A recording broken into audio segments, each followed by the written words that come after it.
KF-21은 한국이 독자적으로 개발한 4.5세대 전투기로 우수한 성능과 합리적인 가격으로 인해 세계 각국의 관심을 받아왔다. 그러나 최근 KF-21 복제 시도가 발견되면서 한국 정부가 판매를 제한하는 조치를 취한 것으로 보인다. 특히 KF-21을 도입하려던 일부 국가들이 기술 이전을 요구하면서 무단 복제 가능성이 제기되었으며 이에 따라 한국 방산업계는 수출 계약을 신중히 검토하게 되었다. 방산 전문가들은 KF-21이 복제될 경우 한국의 기술적 우위를 위협할 수 있으며 이는 장기적으로 한국의 방위 산업에 악영향을 미칠 것이라고 분석하고 있다. 특히 KF-21의 핵심 기술 중 하나인 AESA 레이더와 엔진 기술은 현재 한국이 독자 개발한 것으로 이 기술이 해외로 유출될 경우 한국의 방산 경쟁력이 약화될 수 있다는 우려가 제기되고 있다. 일부 외신은 KF-21의 복제를 시도한 배우로 특정 국가를 지목하고 있으며 이에 대한 논란이 확산되고 있다. 특히 중국과 일부 국가들이 KF-21의 생산 공정과 기술을 모방하려는 움직임을 보이고 있다는 보도가 나오면서 방산업계가 긴장하고 있다. 한국 정부는 KF-21의 기술 유출을 방지하기 위해 강력한 대응책을 마련하고 있으며 앞으로의 수출 계약에서도 철저한 검증을 거칠 것으로 보인다. KF-21의 수출 제한 소식이 전해지면서 기존의 협상을 진행 중이던 여러 국가들은 당혹감을 감추지 못하고 있으며 일부 국가는 대체 기종을 검토하고 있는 것으로 알려졌다. 그러나 KF-21과 동급의 성능을 갖춘 전투기가 많지 않기 때문에 결국 한국과의 추가 협상을 진행할 가능성이 크다는 분석도 나오고 있다. 미국과 유럽의 방산업체들도 KF-21의 수출 제한 조치를 주목하고 있으며 이로 인해 향후 전투기 시장의 판도가 바뀔 가능성도 제기되고 있다.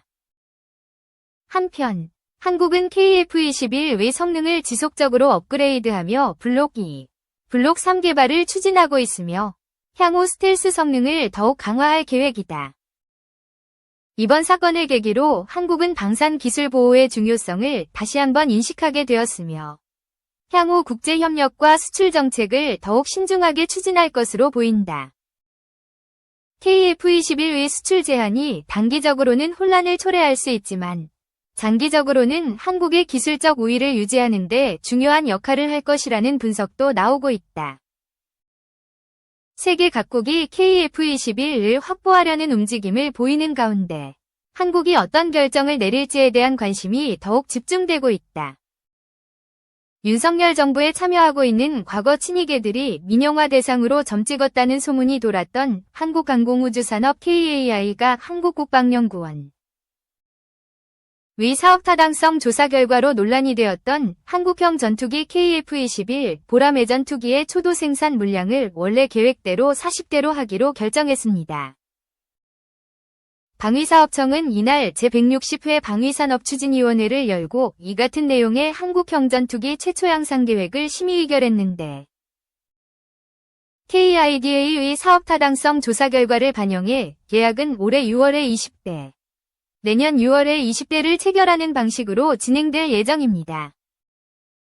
KIDA의 사타 결과 AESA 레이더와 유도탄 연결성 문제로 애초 우리 공군이 요구한 40대 대신에 20대로 축소하려는 움직임은 공군의 강력한 반대에 무산되게 되었습니다. 공군 안에서는 노후 F-4의 팬텀과 F-5 제공호를 대체하기 위해 조기에 KF-21 보람의 전투기의 전력화를 요구하고 있었는데 지금도 노후 전투기 사고로 귀중한 파일럿의 생명이 위협받고 있기 때문입니다. 여기다 KF-15 전투기마저 여러 대가 추락하는 사고가 발생하면서 공군 전력에 빨간불이 켜진 상태라 KF-21 보람의 전투기 초도 생산 물량 축소는 공군의 전력 공백을 명약관화하게 만드는 사안이었습니다. KIDA 사타 결과는 공군 내부에서 무리한 요구라고 비난하는 목소리가 나왔는데 그러면서 자연스럽게 국산 전투기 개발과 생산을 포기하기 위한 윤석열 정부의 공작이라는 비아냥까지 나왔습니다. 그도 그럴 것이 초도 물량 40대가 20대로 줄어들 경우 생산 원가가 배로 올라갈 수밖에 없어 대부분의 부품 회사들이 사업 포기에 나설 수밖에 없기 때문입니다. 공군에서는 KIDA가 지적한 사항은 KF-21 보람의 전투기 전력화 이후 성능 개량을 통해 충분히 개선할 수 있고 공군이 원하는 5세대 전투기로 조기 성능 개량 사업에 포함할 수 있어 당장 공군이 원하는 전력화에 문제가 되지 않는다고 보고 있었습니다. KIDA의 사타대로 초도 물량을 20대로 축소할 경우 부품사들의 연쇄도산으로 결국 국산 전투기 개발 사업은 좌초될 수밖에 없고 윤석열 정부가 원하는 대로 미국 F-35 전투기 구매에 나설 수밖에 없습니다. 아울러 한국항공우주산업 KAI도 가장 큰 투자비가 들어간 한국형 전투기 사업이 좌초되면서 매몰 비용이 커지기 때문에 부실화 우려가 커지고 이를 빌미로 민영화에 착수하려던 것이 아닌가 의구심을 사고 있습니다. 대우조선해양을 제3자 배정 유상증자 같은 형식으로 헐값에 인수한 하나에어로스페이스는 한국항공우주산업 KAI 가장 유력한 인수 후보자로 떠올랐는데 현재 우량회사인 한국항공우주산업 KAI를 인수하는데 최소 6조 원 이상이 소요될 것으로 보여 우선 부실화시켜야 헐값에 인수할 수 있게 됩니다. 하지만 공군은 한국항공우주산업 KAI가 민간에 매각될 경우 군이 필요로 하는 중장기 계획에 따른 첨단 무기 개발이 어려울 수 있고 민간 기업의 이익에 휘둘릴 수 있어 공군이 원하는 무기 획득이 어려울 수 있다고 시종일관 반대해왔습니다. 특히 노후 F-4의 팬텀과 F-5 제공우를 조기에 퇴출시키고 공군 전력 공백을 메우기 위해 FA-50 경공격기의 추가 구매와 KF-21 보람의 전투기의 조기 전력화가 필요한데도 KIDA의 사타 때문에 국산 전투기 사업을 좌초시키는 것은 소탐대실이라는 내부 비난이 컸습니다. 오죽하면 윤석열 캠프에서 낙하산으로 내려온 강구영 대표마저 공군 테스트 파일럿의 경험을 살려 한국항공우주산업 KAI의 민영화에 반대하고 초도 물량 40대를 지켜내는데 한 목소리를 내고 있습니다. 방사청은 KF-21 40대를 먼저 전력화하고 이후 2032년까지 추가로 80대를 생산해 총 120대를 공군에 인도할 계획으로 초도 양산 물량 40대 전력화에는 7조 9,200억 원이 투입됩니다. 한국항공우주산업 KAI의 민영화는 매각을 결정하고 누구에게 팔 것인가를 결정하는 도장값을 챙기는 부정부패한 더러운 권력에게는 이익이 될지 모르지만 안보와 자주국방에는 해가 될 수밖에 없어 반드시 막아야 할 것으로 첨단무기 개발은 국가가 자주국방의 차원에서 주도권을 갖고 해야 한다고 생각합니다. 2. 드론 큰일 났네. 천적 무기 나타났다. 007 가방에 장착 가능. 밀리터리 브리핑. 서방의 제재로 해외 방산 전시회에 참가하지 못하는 러시아가 최근 모스크바에 열린 아미 2024 전시회에 중국, 이란, 북한 등을 초대해 권위주의 국가연대를 자랑하고 있다. 이 행사에서 러시아는 우크라이나 전쟁에서 떠오르고 있는 FPV 드론 등을 방어하기 위한 다양한 대드론 장비와 기술을 선보이고 있다.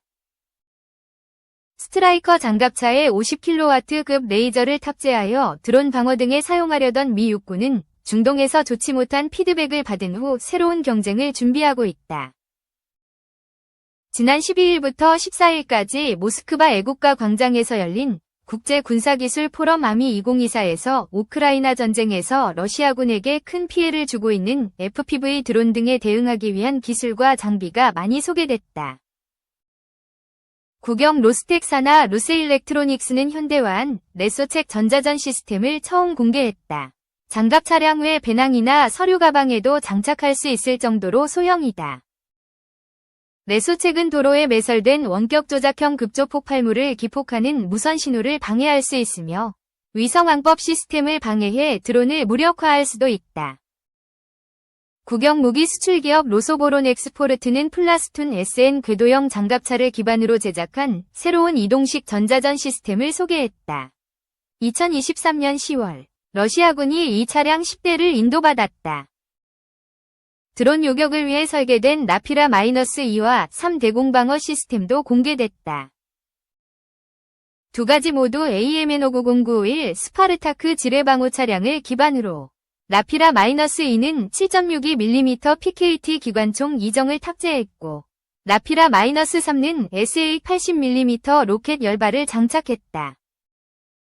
구경 군수기업 로스텍은 소총과 산탄총에 사용할 수 있는 대드론에 특화된 탄약을 공개했다. 기존의 드론 사냥에 사용했던 시스템에 대한 개량도 이뤄지고 있다. 아미-2024에 전시된 판츠르 대공방어 시스템의 최신형인 판츠르 SMD는 기존 EA38 30mm 기관포를 제거했다. 기관포의 제거는 비효율성을 인정한 것으로 대신 사거리 1.2에서 20km, 요격고도 15km인 5726 단거리 지대공 미사일과 사거리 500에서 7000m, 고도 15에서 5000m의 TKB-10에서 55 단거리 지대공 미사일을 함께 장착할 수 있다. TKB-10-55 미사일만으로는 최대 48발까지 장착할 수 있다.